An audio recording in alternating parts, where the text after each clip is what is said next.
All right, hello everyone, welcome to SP smart hybrid schooling system. बच्चे, आज हम लोग फाउंडेशन फुल 3 बायो का क्लास 11th का डिस्कस करेंगे। ठीक है, जैसे हम लोगों ने 3 सेट पेपर बनाए जिसमें टोटल अराउंड 51 क्वेश्चन आते हैं। ऑलमोस्ट इसमें से हम लोग कोशिश करते हैं कि इसमें से क्वेश्चन ही आए आपको फाइनल पेपर में। तो जैसे हमने ये थर्ड फुल देख रहे हैं हम लोग इसमें, तो इसके 4 सेक्शन हैं जैसे एज इट इज़ पहले थे। तो बॉटनी का जो सेक्शन ए है, तो इसमें जो क्वेश्चन नंबर 1 है आपका स्मॉलेस्ट जिम्नोस्पर्म।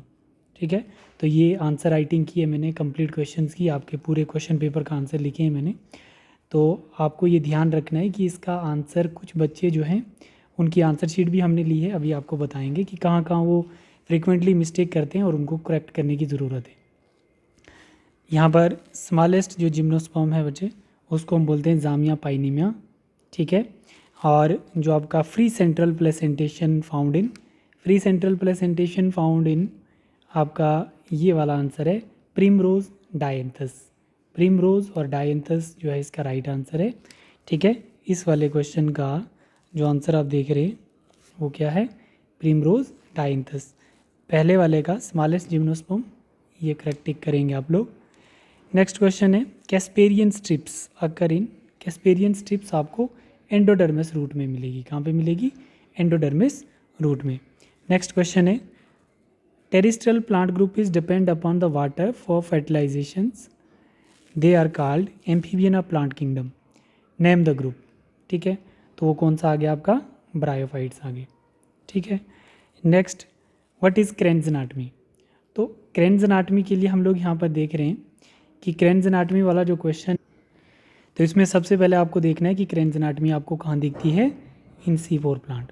ठीक है, C4 प्लांट में क्रेन्ज एनाटमी जो है C4 प्लांट का स्पेसिफिक फीचर है। ठीक है, देखिए 5 क्वेश्चन हो गए इस सेक्शन के। अब हमारे पास आता है सेक्शन बी। सेक्शन बी में पहला क्वेश्चन है what are lichen, what is its function and its component. ठीक है, तो इसका आंसर यहाँ पर हम लोगों ने ऑलरेडी लिखा है। आप लोगों ने सिर्फ इतना ही लिखना है कि lichen are the symbiotic association, they are mutually useful association between alga and fungi. ठीक है, the algal component is called as phycobiont and fungal component is known as mycobiont. ये 2 लाइनें तो ज़रूर लिखनी आप लोगों ने। Which are autotropic and heterotropic respectively, alga prepare food for fungi and fungi provide shelter and absorb minerals, nutrients and water for its partner. ठीक है, माइकोबियोंट और फाइकोबियोंट जो है इसके 2 कंपोनेंट, इनको आपने बहुत अच्छे से लिखना है। और लाइकन जो होता है ये एक फर्स्ट माइनर स्पीशीज होती है और ये दोनों सिम्बियोटिक एसोसिएशन शो करते हैं जिसको हम लोग म्यूचुअल कंपोनेंट कहते हैं। समझ में आ गए बच्चे बात? तो ये क्वेश्चन है, इसका आंसर यहाँ पर आप लोग अपने अपने नोट्स पे देखेंगे। नेक्स्ट क्वेश्चन है हमारे पास defined respiratory coefficient. Defined respiratory coefficient आप लोगों को ध्यान रखना है, थोड़ा इंपॉर्टेंट क्वेश्चन है, तो बहुत बार पूछा जाता है। पहले तो RQ की फुल फॉर्म पता होनी चाहिए, इसको हम रेस्पिरेटरी कोफिशिएंट बोलते हैं। ठीक है, हमें ज़्यादातर ग्लूकोज का देखना है, used as substrate during respiratory system. Respiratory coefficient or the respiratory ratio can be defined as the ratio of the volume of CO2 that evolve, है ना, to the volume of oxygen that consume. कितनी CO2 हम release करते हैं और कितनी oxygen को consume करते हैं ड्यूरिंग रेस्पिरेशन, वो आपका रेस्पिरेटरी कोफिशिएंट होता है। जैसे respiratory coefficient of carbohydrate, metabolism can be demonstrated by the chemical equation for the oxidation of glucose. तो ग्लूकोज का जब हम लोग ऑक्सीडेशन करते हैं, ठीक है, तो कार्बन डाइऑक्साइड और वाटर मॉलिक्यूल जब रिलीज होते हैं, तो ये फॉर्मूला आपको बहुत अच्छे से याद रखना है। Respiratory coefficient is equal to CO2 कितनी प्रोड्यूस हुई और ऑक्सीजन कितनी कंज्यूम हुई, है ना। तो हम oxygen as per the demand of CO2 inhale करते हैं, है ना। तो 6 CO2 divided by 6 O2 is equal to 1%। ठीक है, तो ये चीज़ आप लोगों को बहुत अच्छे से आनी चाहिए। रेस्पिरेटरी कोफिशिएंट पे क्वेश्चन बने तो आप लोगों को आना चाहिए। ठीक है, फिर बोल रहा है what is natural system of classification. तो बहुत सारे बच्चे आंसर गलत लिखते हैं नेचुरल सिस्टम ऑफ क्लासिफिकेशन का, तो आप लोग थोड़ा इसको करेक्ट करिए बेटा, है ना, इसको थोड़ा करेक्ट करो। इसमें ऐसा कुछ है नहीं। Natural system of classification is a biological classification based on morphological character. ठीक है, ये लाइन ज़रूर लिखनी है, साइटोलॉजिकल और एम्ब्रियोलॉजिकल, तो इसको CCE करके याद रखना। नेचुरल सिस्टम क्लासिफिकेशन किसके बेस पे होती है? करेक्टर, मॉर्फोलॉजी, साइटोलॉजी और एम्ब्रियोलॉजी के बेस पे। In the plant natural classification, all natural character of plants, both vegetative and reproductive, are taken into consideration as the basis of classification. The natural system of classification provide plenty of informations which can useful for the plant identification. देखो बच्चे एक point याद रखना इसमें, natural system of classification क्या होता है, जिसमें हम लोग बहुत सारे करेक्टर को कंसिडर करते हैं किस चीज़ के लिए, एक करेक्टर को एक ऑर्गेनिजम्स को क्लासीफाई करने के लिए, ठीक है। तो वो नेचुरल सिस्टम ऑफ क्लासिफिकेशन होगी, जिसमें हम लोग उसकी मॉर्फोलॉजी भी देखेंगे, जिसमें साइटोलॉजी भी देखेंगे, एम्ब्रियोलॉजी भी देखेंगे, ठीक है बच्चे, और बहुत सारे और भी करेक्टर उसके देखेंगे, जिसकी वजह से हम उसको नेचुरल सिस्टम ऑफ क्लासिफिकेशन कहते हैं और एक्यूरेसी ज़्यादा रहती है।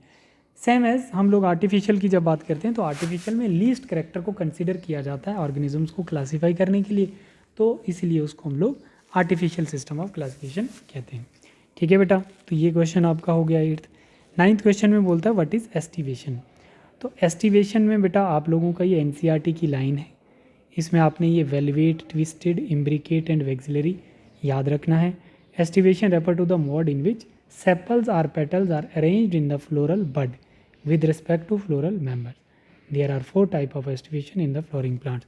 तो 2 नंबर का तो एग्जाम्पल और ये डेफिनेशन देंगे आप लोग, मतलब पेटल और सेपल की अरेंजमेंट को हम लोग एस्टिवेशन कहते हैं, और हमारे पास एस्टिवेशन की जो टाइप है velvet, twisted, imbricate and vexillary होती है, ठीक है।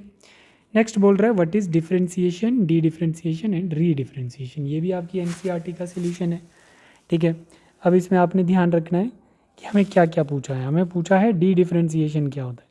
तो डी डिफरेंशिएशन में आप लोग देखोगे it is the process in which the cell derived from the apical meristem, root, shoot, apex and the cambium undergo structural changes in the cell wall and protoplasm become mature and perform specific function। तो ये क्या आ गई आपकी differentiation. D differentiation में क्या होता है, यही process which permanent plant cells regain the power to divide under certain condition, that is D differentiation.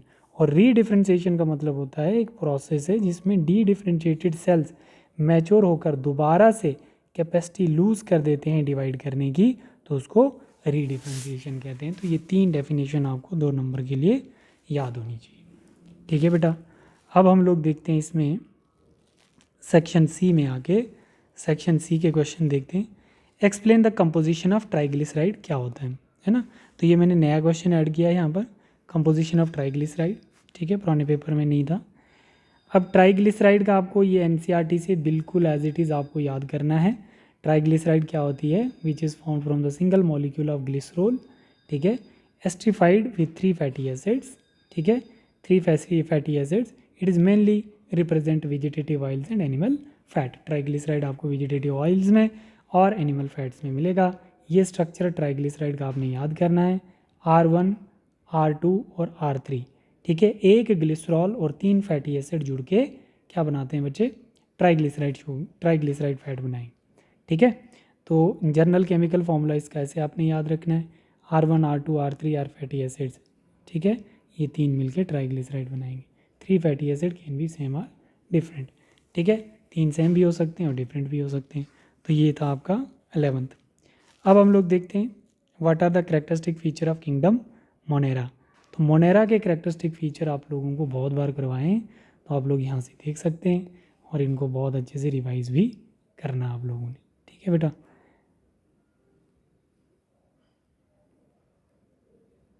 इसने 3 नंबर के लिए पूछा है, तो आप लोग इसमें बहुत सारे 8 से 9 कैरेक्टर को ऐड कर सकते हो,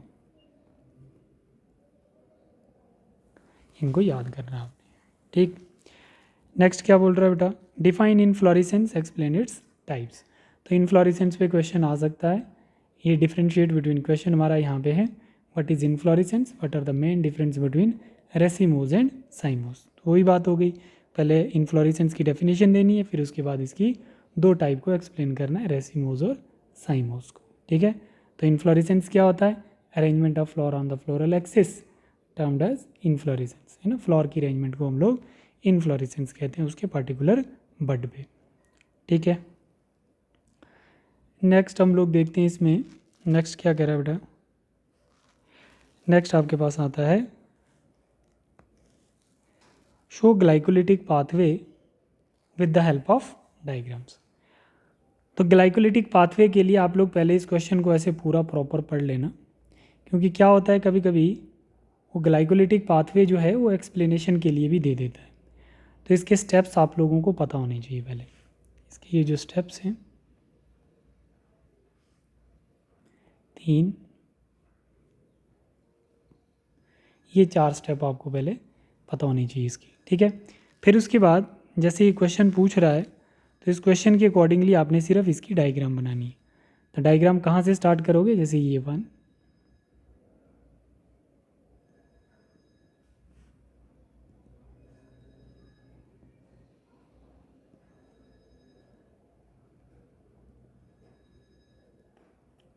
ये 10 स्टेप रिएक्शन है बच्चे, ठीक है।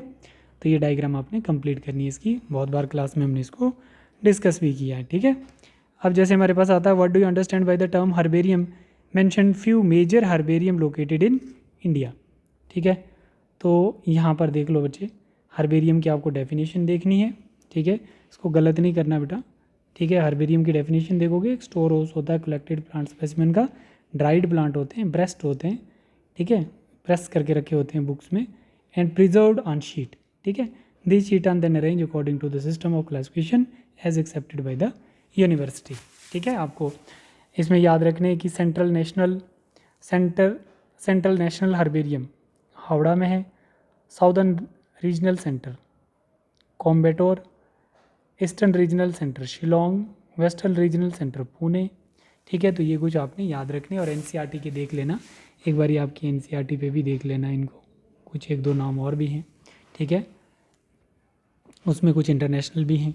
It provide detail scientific information about, ये जैसे लास्ट वाली लाइन इसमें ज़रूर ऐड करना कि हर्बेरियम जो होता है हमें क्या प्रोवाइड करता है, scientific information about the plant, research for the exhibition and thus act as a quick referral system in taxonomic study. It can be used for the identification and classification of unknown flora, that is plant. It is provide safety to the important specimens. ठीक है बच्चे, तो ये आपके section C के 5 question थे जो हम लोगों ने डिस्कस किए, और आंसर राइटिंग ऑलमोस्ट ऐसी होनी चाहिए जैसे मैं आप लोगों को करवा रहा हूँ, ठीक है बेटा। अब हम लोग सेक्शन डी में आते हैं। सेक्शन डी में हम लोग देखते हैं डिफाइन साइटोकाइनिन, ठीक है। साइटोकाइनिन क्या होता है बच्चे, देखो, define cytokinin, what are the application and physiological effect of cytokinin. तो सबसे पहले आप साइटोकाइनिन की डेफिनेशन लिखोगे यहाँ पे, ठीक है, साइटोकाइनिन की डेफिनेशन लिखोगे, फिर रोल लिखोगे बच्चे साइटोकाइनिन का, ठीक है। तो ये सब पॉइंट एक्सप्लेन करोगे वहाँ पे, फिर उसके बाद फिजियोलॉजिकल रोल लिखोगे, है ना, क्या क्या रोल है, क्या करता है, और डिले लीव से सेनिसेंस करता है ना, एपिकल डोमिनेंसी, तो इसके क्या फंक्शन है, और शुरू में इसका फिजियोलॉजिकल क्या फैक्ट्स है, ठीक है। तो ये दोनों आप लोगों ने इसके क्वेश्चन के आंसर देने हैं। फिर बोल रहा है आपका आर पार्ट भी हमने डिस्कस किया, क्योंकि बच्चे तो लिखे नहीं, एक ही करेंगे, तो इसका आर पार्ट हम लोग बता रहे हैं। Briefly describe hatch and slag pathway of photosynthesis. तो इसकी ये जो डायग्राम है ना, मच मोर इम्पॉर्टेंट है ये वाली, और इसके 2 सेल के नाम भी आपको पता होने चाहिए, एक बंडल शीट सेल है और दूसरा हमारा मीजोफिल सेल है, ठीक है। एक बंडल शीट सेल ये वाला और पहला वाला मीजोफिल सेल, ठीक है। फर्स्ट स्टेबल कंपाउंड पे हमने बात कर ली है। C4 प्लांट का फर्स्ट स्टेबल कंपाउंड कौन सा है, तो जो बच्चे वीडियो देखेंगे मुझे बताएंगे कि C4 प्लांट का फर्स्ट स्टेबल प्रोडक्ट कौन सा है, ठीक है। फर्स्ट स्टेबल प्रोडक्ट आप लोगों का होमवर्क है, C4 प्लांट का कौन सा है, आप लोग मुझे कमेंट में बताएंगे, ठीक है बेटा। तो ये हमारा पेपर रहा बॉटनी का। अब हम लोग यहाँ पे देखते हैं कि बच्चा बॉटनी के पेपर में कैसे आंसर राइटिंग करता है। यहाँ पे मैं आप लोगों को बता देता हूँ, किसी बच्चे का हमने पेपर लिया है, बहुत अच्छा लिखा है बच्चे ने, नो डाउट। ये बच्चे का आंसर है। तो शुरू में ही बच्चा एकदम से डी सेक्शन से स्टार्ट कर रहा है। तो सेक्शन डी में हमने इसकी कुछ मिस्टेक भी देखी हैं। तो जब भी आप लोग हैच स्लैग साइकिल स्टार्ट करते हैं साइंटिस्ट के नाम से, तो आप लोगों को ज़रूर ये लिखना है कि it is a part of dark reaction of photosynthesis, ठीक है। फिर उसके बाद लास्ट में ये वाला पॉइंट ज़रूर मेंशन करना है उसमें बच्चे कि C4 प्लांट का काम क्या होता है, to fix CO2 this pathway for alternate to the C3 cycle, ठीक है। और इसके इसने लिखे हैं, ठीक है। तो ये इस बच्चे ने यहाँ पे डायग्राम बनाई है, 2 सेल बताए हैं, बंडल शीट सेल और मीजोफिल सेल, ठीक है। तो इस बच्चे को इसमें 4 नंबर मैंने दिए हैं। थोड़ा सा थ्योरी कंटेंट इसका अप्रोप्रिएट नहीं था, जिसकी वजह से 1 नंबर इसका मैंने कट किया है, ठीक है। तो हेच एंड स्लैक पाथवे इसने बताया, तो मैंने साइटोकाइनिन भी एक्सप्लेन करके आपको दे दिया है, ठीक है। तो इस बच्चे के नंबर जो हैं बॉटनी में 31.5 आए आउट ऑफ 35 और जूलॉजी में 30 आए, ठीक है। तो बॉटनी का पेपर इसने ज़्यादा एक्यूरेट किया है। फिर उसके बाद सेक्शन सी में बाइनोमियल नोमेनक्लेचर बता रहा है ना। तो बाइनोमियल नोमेनक्लेचर हमने बहुत बार डिस्कस कर लिया है, ठीक है। तो इसलिए हमने इसको हटाया अभी। करेक्टरिस्टिक फीचर ऑफ मोनेरा बच्चा बता रहा है, सब करेक्टर इसके ठीक हैं। एक बार आप लोग वीडियो पॉज करके देखें, इसको 3 नंबर मिल गए इसमें, ठीक है। फिर उसके बाद इनफ्लोरेसेंस की डेफिनेशन बच्चे की बहुत अप्रोप्रिएट है, arrangement of flower in the plant, है ना। तो arrangement of flower in the floral axis लिखेगा तो ज़्यादा अच्छा होगा, ठीक है। 2 टाइप्स बताई हैं इसने और दोनों टाइप को एक्सप्लेन भी किया है, इसके 3 नंबर इसको मिल गए। हर्बेरियम की डेफिनेशन दी है इसने, बट 1 नंबर यहाँ पे मैंने इसका कट किया है क्योंकि इसने इंडिया में जो हर्बेरियम प्रेजेंट हैं तो उनके नाम नहीं लिखे, ठीक है। ग्लाइकोलिटिक पाथवे बच्चे ने बहुत अच्छा लिखा है, जिसमें इसको 3 के 3 नंबर मिल गए, ठीक है। फिर उसके बाद सेक्शन बी में लाइकन की डेफिनेशन लिखी है, अप्रोप्रिएट है, जिसमें 2 नंबर इसको मिल गए। रेस्पिरेटरी कोफिशिएंट बच्चे ने बहुत अच्छा लिखा है, 2 नंबर मिल गए इसको, बट इक्वलेंट टू 1 ज़रूर लिखना था, है ना। इक्वलेंट टू 1.0 ज़रूर लिखना था, प्रॉपर इक्वेशन बनती है इसकी, ठीक है। नेचुरल सिस्टम ऑफ क्लासिफिकेशन बच्चे ने बहुत अच्छा लिखा है, ठीक है, बट थोड़ा और इसको बेटर कर सकता था और आप लोगों को बताया कि क्या लिखना है वो ऐड कर दीजिए यहाँ पे। एस्टिवेशन की डेफिनेशन और 4 टाइप को एक्सप्लेन किया, 2 नंबर मिल गए। डिफरेंशिएशन, डी डिफरेंशिएशन और री डिफरेंशिएशन सारा करेक्ट लिखा है, इसमें 2 नंबर इसको मिल गए। सेक्शन ए के क्वेश्चन लिख रहा है, देखो बच्चे थोड़ा सा तुम लोग यहाँ पर क्या करते हैं, रैंडम अप्रोच लेते हैं। इस बच्चे को कॉन्सेप्ट पता है, स्पेलिंग ये गलत लिख रहा है, ठीक है। तो इसको जामिया पाइमिया लिखेंगे आप लोग तो ठीक रहेगा। चाइना रोज लिख रहा है बच्चा, प्रिम रोज डायंथस मोस्ट प्रोमिनेंट एग्जाम्पल है इसकी। एंडोडर्मिस लिखा बच्चे ने, ठीक है। तो 1 गलत है, 2 ठीक है, रूट एंडोडर्मिस लिख देना इसका, ठीक है। ब्रायोफाइट ये भी ठीक है बच्चे का, और क्रेन्स एनाटॉमी वाली डेफिनेशन भी इसकी ठीक है। तो ये रहा इसका बॉटनी का पेपर। अब हम लोग डिस्कस करेंगे बच्चे जूलॉजी का पेपर, ठीक है। जूलॉजी का क्वेश्चन पेपर निकालते हैं और हम उसको डिस्कस करते हैं इन द नेक्स्ट वीडियो।